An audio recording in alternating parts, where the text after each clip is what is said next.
하나님께서 오늘 주시는 말씀 마태복음 2장 13절부터 23절입니다. 신약성경 3쪽입니다. 마태복음 2장 13절부터 23절입니다. 그들이 떠난 후에 주의 사자가 요셉에게 현몽하여 이르되 헤롯이 아기를 찾아 죽이려 하니 일어나 아기와 그의 어머니를 데리고 애굽으로 피하여 내가 네게 이르기까지 거기 있으라 하시니 요셉이 일어나서 밤에 아기와 그의 어머니를 데리고 애굽으로 떠나가 헤롯이 죽기까지 거기 있었으니 이는 주께서 선자를 통하여 말씀하신 바 애굽으로부터 내 아들을 불렀다 함을 이루려 하심이라. 이에 헤롯이 박사들에게 속은 줄 알고 심히 노하여 사람을 보내어 베들레헴과 그 모든 지경 안에 있는 사내 아이를 박사들에게 자세히 알아본 그때를 기준하여 2살부터 그 아래로 다 죽이니 이에 선자 예레미야를 통하여 말씀하신 바 라마에서 슬퍼하며 크게 통곡하는 소리가 들리니 라헬이 그 자식을 위하여 애곡하는 것이라. 그가 자식이 없으므로 위로받기를 거절하였도다 함이 이루어졌느니라. 헤롯이 죽은 후에 주의 사자가 애굽에서 요셉에게 현몽하여 이르되 일어나 아기와 그의 어머니를 데리고 이스라엘 땅으로 가라. 아기의 목숨을 찾던 자들이 죽었느니라 하시니 요셉이 일어나 아기와 그의 어머니를 데리고 이스라엘 땅으로 들어가니라. 그러나 겔라오가 그의 아버지 헤롯을 이어 유대의 임금됨을 듣고 거기로 가기를 무서워하더니 꿈에 지시하심을 받아 갈릴리 지방으로 떠나가 나사렛이란 동네에 가서 사니 이는 선자로 하신 말씀에 나사렛 사람이라 칭하리라 하심을 이루려 함이로라. 아멘. 할렐루야. 하나님께서 함께 하시고 또 하나님이 이끄시는 믿음의 길을 온전히 지켜갈 수 있는 모두가 되기를 주님의 이름으로 축원합니다. 예수님의 탄생이 모두에게 환영받고 또 모두에게 축복받는 시간이어야 했지만 실상 예수님의 탄생 첫 번째 성탄은 그렇지를 못했습니다. 가장 낮고 천한 또 심한 표현을 따라 비천한 모습으로 이 땅에 오신 예수님께 경배하기 위하여 먼 곳으로 오던 동방의 박사들 또 들판의 목자들도 있었지만 예수님의 오심에 대해서 성경을 통해 알고 있었던 지도자들이나 또 그로부터 소식을 들었던 헤롯 왕은 예수님을 찾지 않았고 오히려 오늘 본문에 보게 되면 예수님 당시에 태어난 어린 아이들을 참이 살해하는 일들도 벌어졌던 그 첫 번째 성탄이었음을 우리가 보게 됩니다. 우리가 살다 보면 내가 원하는 대로 되고 또 내가 선택하고 결정한 대로 되어지느냐? 그렇지 않죠. 우리가 잘 계획을 세우고 나는 이렇게 해야지 또 이렇게 될 거야 기대를 가지고 또 어떤 결정을 내리고 또 살아가지만 막상 우리의 삶 속에 뜻하지 않은 일들로 인해서 원하지 않는 길을 가야 될 때가 있고 또 원하지 않는 일을 또 해야 하는 시간들도 마주하게 되죠. 그래서 우리 계획이 무너져 내리고 내가 계획 세우면 뭐 하나라는 그런 허무함도 들 때가 있죠. 그 순간 우리가 또 하나님께 반문을 합니다. 원망하듯이 묻죠. 하나님 왜 지금입니까? 왜 이런 일이 나에게 일어났습니까? 라는 그런 원망과 불평을 하게 될 때가 있죠. 사실 마리아와 요셉을 보면 예수님을 이 땅에 탄생하게 하는 그 일에 어찌 보면 참 크게 쓰임을 받은 사람들이지 않습니까? 마리아도 요셉도 쉽지 않은 결정을 한 사람들이에요. 그리고 정말 힘들고 어렵게 예수님을 출산을 한 상황이지 않습니까?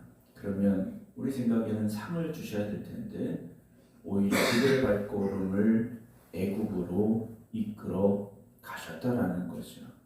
오늘 13절 보면 그들이 떠난 후에 동방의 박사들이죠. 동방의 박사들이 하나님의 지시하심을 받아 다른 길로 고향에 돌아가게 됩니다. 그때 주의 사자가 요셉에게 현몽하여 이르되 꿈속에 이야기를 했는데요. 헤롯이 아기를 찾아 죽이려 하니 일어나 아기와 그의 어머니를 데리고 애굽으로 피하여 라고 말씀을 하십니다. 지금 이 아기 예수님을 죽이려 하고 있다는 거죠. 그러니까 아이와 어머니를 데리고 마리아를 데리고 피하라는 겁니다. 피하는데 어디까지 가야 되느냐? 애굽까지 가라 그러셔요. 다른 나라로 지금 우리말은 망명을 가야 되는 상황인 겁니다.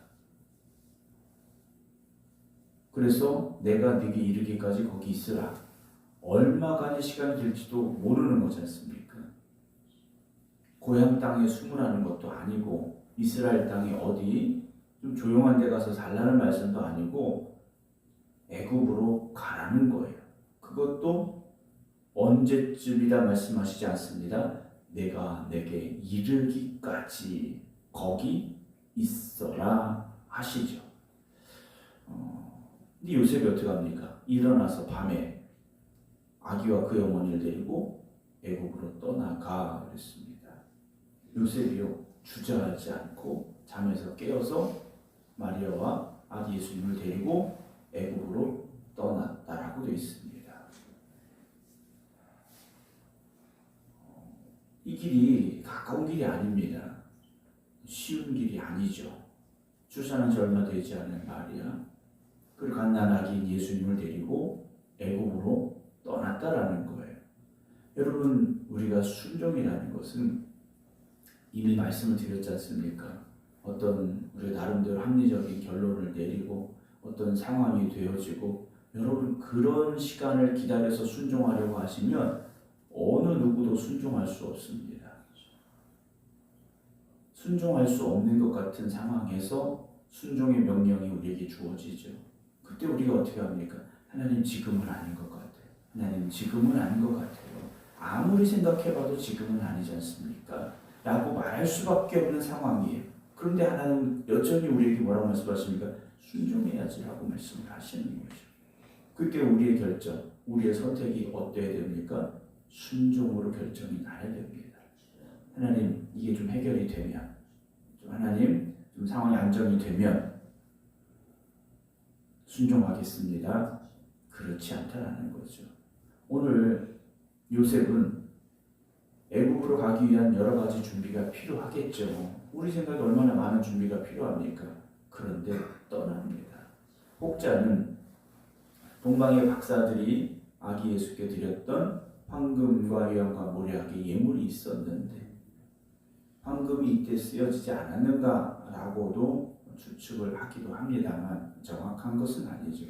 황금이 있었으니까 먼 나라 갈 수도 있지.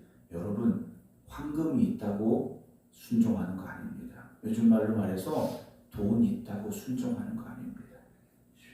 시간이 있다고 순종하는 게 아닙니다. 체력이 있다고 순종하는 게 아니라는 거죠. 순종은 아무것도 준비되어 있지 않아도 내가 순종함으로 하나님께서 일하시고 하나님이 도우십니다라는 고백이 있을 때 순종할 수 있는 거죠.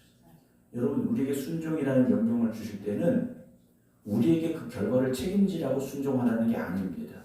그저 우리는 어떻게 하는 겁니까? 하나님 말씀하셨으니까 내가 거기에 움직이겠습니다. 그 말씀대로 내가 해보겠습니다. 이게 순종인 거죠. 하나님 내가 이거 하려고 하니까 하나님 책임지세요. 여러분 이건 순종이 아니죠. 하나님의 말씀을 붙잡고 우리는 그저 한 걸음을 내딛는 겁니다. 그것이 순종이고 믿음이라는 거죠. 요셉은 그렇게 떠났다라는 겁니다.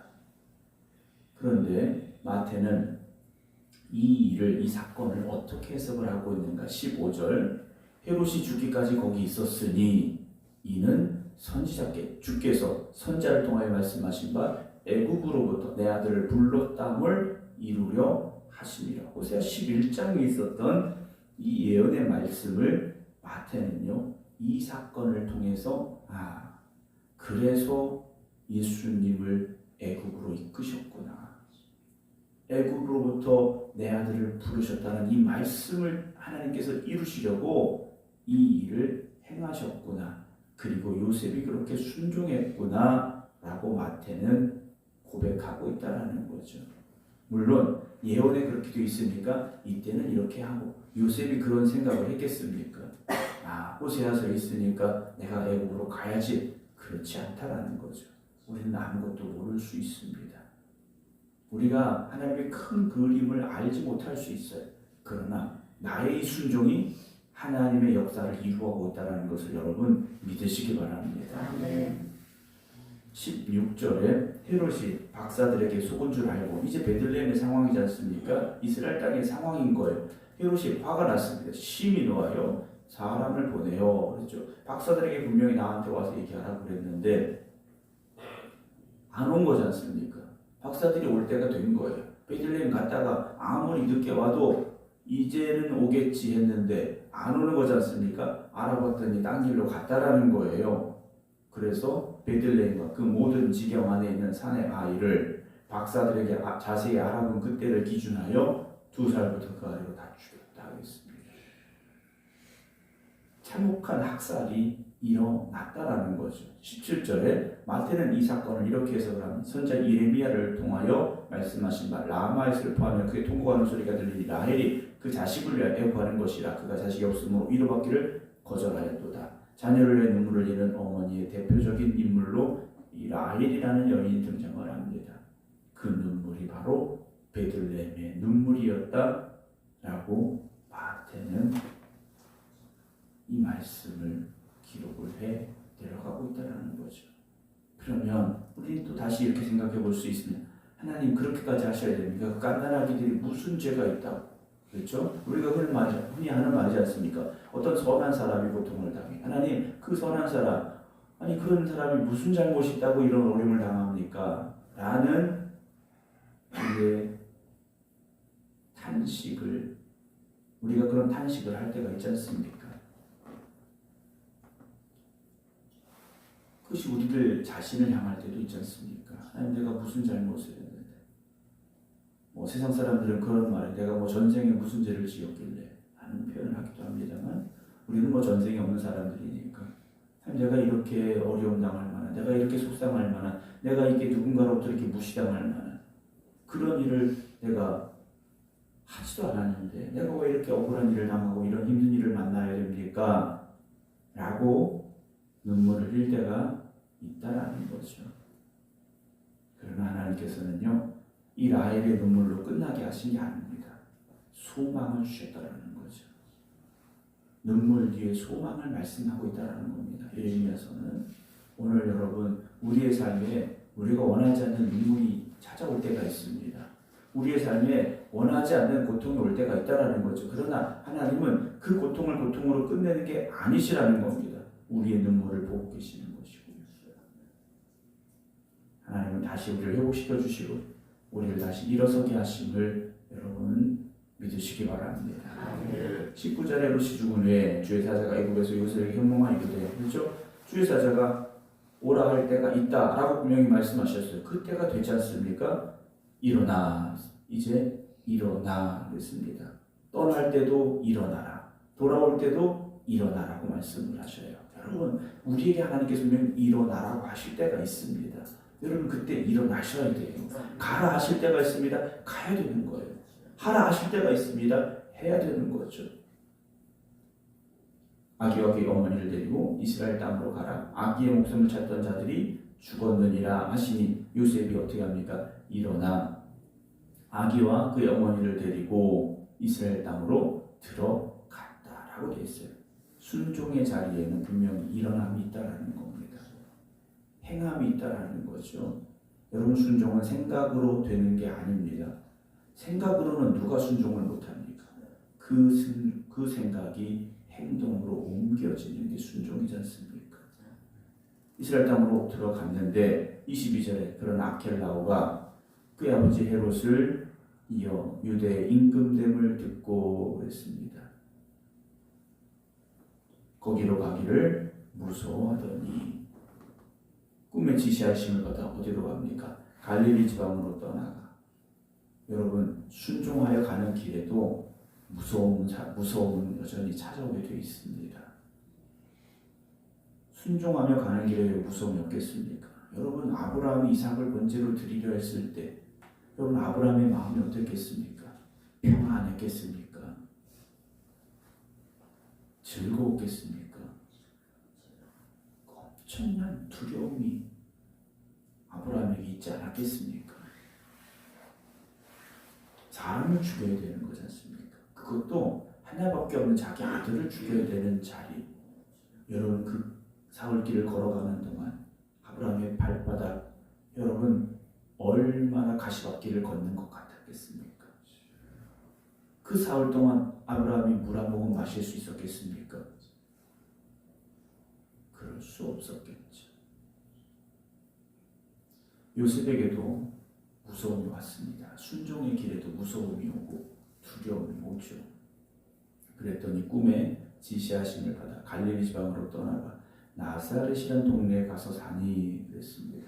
이는 선지자로 하신 말씀에 나사렛 사람이라 칭하리라 하심을 이루려 함이라. 근데 성경 구약 성경 어디를 봐도 메시아가 나사렛 사람이다라는 구절은 나오지 않습니다. 근데 마태는 왜 이 말을 했느냐라는 거죠. 이사야 11장에 보게 되면 이새의 줄기에서 한 싹이 나며라는 문장이 나옵니다. 이새의 줄기에서 한 싹이 난다. 이 싹이 히브리어로 네체르라는 단어인데 이 네체르에서 나사렛이라는 동네 이름이 나왔을 것이다 라고 그 어원을 학자들이 추측을 합니다. 네체르에서 나사렛이 됐다. 그래서 이 한 싹이 바로 거기다 라고 해석을 하는데 그것보다는 이새의 줄기에서라는 이 줄기는 뭐냐면 쓰러진 나무 줄기를 말하는 겁니다. 건강하게 우뚝 솟은 나무의 줄기가 아니라 쓰러져 버린 나무의 줄기죠. 아주 별 볼 일 없는 겁니다. 하찮은 나무 줄기 같은 저기에서 어떻게 싹이 날 수 있어. 저 다 죽었어. 저 나무 틀렸어. 안 될 그렇게밖에 볼 수 없는 줄기를 말하고 있는 거죠. 나사렛이라는 그 천한 동네. 어느 누구도 그 대단한 동네 좋은 동네 그런 동네가 아닌 나사렛 사람이라고 칭하리라 하심을 이루려 하심이라. 예수님은요 가장 낮고 천한 모습으로 오셨고 가장 연약하고 어찌 보면 버림받은 이들이 사는 그 자리 그곳에 주님이 함께 하셨다라는 거죠. 만약에 예수님께서 왕궁에 태어나시고 귀족으로 사셨다 우리가 전혀 상관없는 분일 수도 있습니다. 그런데 주님은 가장 아픔의 자리에 가장 슬픔의 자리에 가장 낮은 자리에 함께 하셨다라는 거죠. 주님은 높임을 받으러 온 것이 아니라 낮아짐의 자리에 오셨지 않습니까? 섬김을 받는 자리가 아니라 섬김의 자리에 오셨지 않습니까? 오늘도 우리가 생각할 수 있어요. 생각 별거 아니야. 여러분 나사렛이라는 동네 생각과 뭐 큰 차이가 없을 것 같아요. 그러나 이곳에서 여러분 하나님은 또 다른 역사를 이루어가길 원하고 계십니다. 그곳에서 순종하는 사람을 통하여 그곳에서 믿음의 사람을 통하여 하나님은 일하신다라는 거죠. 여러분 인생에서 어찌 보면 실패할 수도 있고 인생에서 어떤 상처를 입을 수도 있고 인생에서 어떤 절망을 할 수도 있겠죠. 그러나 여러분 그 자리가 끝이 아니지 않습니까? 오늘 다시 나를 부르시고 나를 통하여 일하시고 원하시는 하나님을 바라보시기 바랍니다. 오늘 우리는 나사렛일 수 있습니다. 그러나 주님도 그곳에 계셨지 않습니까? 오늘 이곳에 여러분들과 함께 하십니다. 아멘. 복음 속에도 우리가 두려워하지 말고 담대하자 말씀 오진 않았는데요. 오늘 우리가 처한 이 폭풍의 자리, 문제의 자리, 아픔의 자리, 슬픔의 자리, 절망과 좌절의 자리 여러분 이곳에서 다시 일어서게 됩니다. 하나님 반드시 우리를 들어쓰실 것이고 우리를 통하여 하나님의 큰 역사를 이루어 가심을 믿으시고 오늘도 하나님의 말씀에 순종하며 믿음의 길을 걸어가는 우리 모두가 되기를 주님의 이름으로 축원합니다. 기도하겠습니다. 우리의 삶이 어찌 보면 여기가 끝이다 라는 생각이 들 때가 있습니다. 내가 무엇을 더 할 수 있을까 라는 절망과 좌절의 시간을 만나기도 합니다. 그러나 우리의 끝이 하나님의 끝이 아님을 깨닫게 하여 주시옵소서.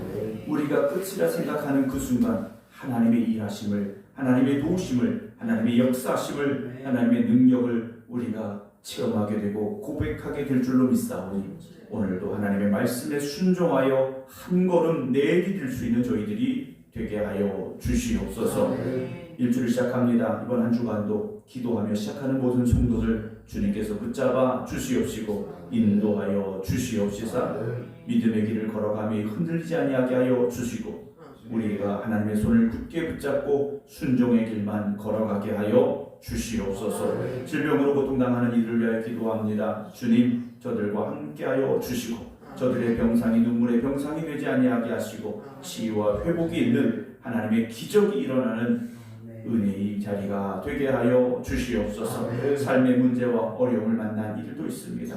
주님, 저들에게 함께하여 주시옵소서. 다시 일어설 힘을 더하여 주시고 하나님이 이끌어 주심으로 말미암아 승리의 길로 나아가는 성도들 되게 하여 주시옵소서. 이제는 우리 주 예수 그리스도의 은혜와 아버지 하나님의 무한하신 사랑하심과 성령님의 감동 강화 역사하심이 오늘도 우리와 함께 하심을 믿습니다. 하나님이 우리를 인도하심을 믿습니다. 고백하며 기도드리는 모든 성도들 위해 이제부터 영원토록 함께 하시기를 간절히 축원하옵나이다. 아멘.